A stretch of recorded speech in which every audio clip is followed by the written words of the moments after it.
بيقولوا إن الصور بتاخد لقطة من الزمن عشان تخلد ذكرى حلوة، بس ماذا لو كانت الصور دي هي الدليل الوحيد على جريمة بتحصل كل يوم في صمت؟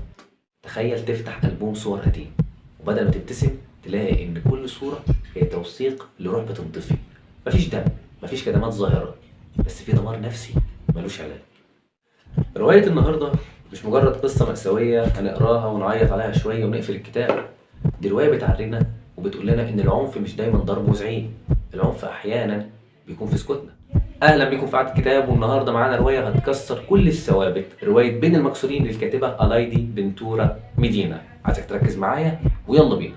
القصة بتبدأ من عند البطلة لما بتلاقي ألبوم صور قديم لأخوها الصغير خوليان. الطبيعي إنها تسترجع ذكريات طفولتهم، لكن في الرواية دي مفيش طفولة، في أب مريض بجنون السيطرة بيتفنن في إنه يحطم ولاده نفسيا وجسديا.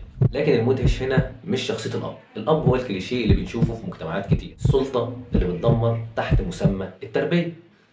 الصدمة الحقيقية كانت في رد الفعل لخوليان الأخ الأصغر اللي قرر يواجه الجحيم ده بإيه؟ بالصمت. اختار إنه يخرس تماما. الصمت هنا مش استسلام، الصمت كان درع بيحتمي بيه من أبوه. خوليان قرر إن العالم ده أبشع من إنه يشاركه بصوته. كل صورة في الألبوم كانت بتوثق لحظة خوليان كان بيموت فيها من جوه، والأخت مجرد شاهد عيان. وهنا بنيجي للنقطة اللي بتوجع. إحنا دايما بنحب نهايات هوليوود، بنحب نقرا إن الضحية كبرت، اتعافت، سامحت، أو حتى انتقمت. بس بين المكسورين ما فيهاش الكتالوج ده. الرواية بتطرح سؤال صادم: هو لازم كل مكسور يتصلح؟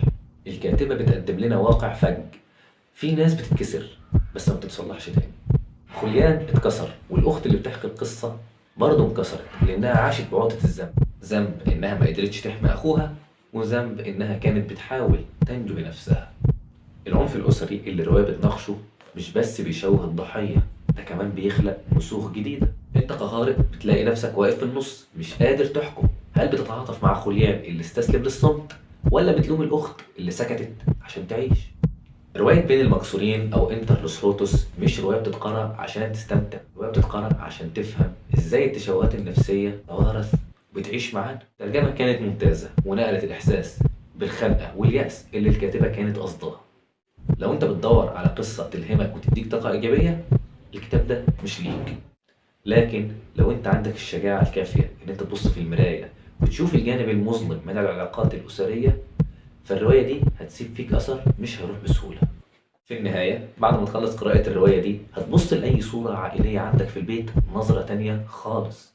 هتبدأ تسأل نفسك: يا ترى إيه الكارثة اللي كانت بتحصل ورا الكاميرا ومحدش يتكلم عنها؟ شاركوني رأيكم في التعليقات. هل الصمت ممكن يكون وسيلة نجاة، ولا هو أسوأ أنواع الهزيمة؟ ودي كانت قعدة كتاب النهاردة، أشوفكم في كتاب تاني، وسلام.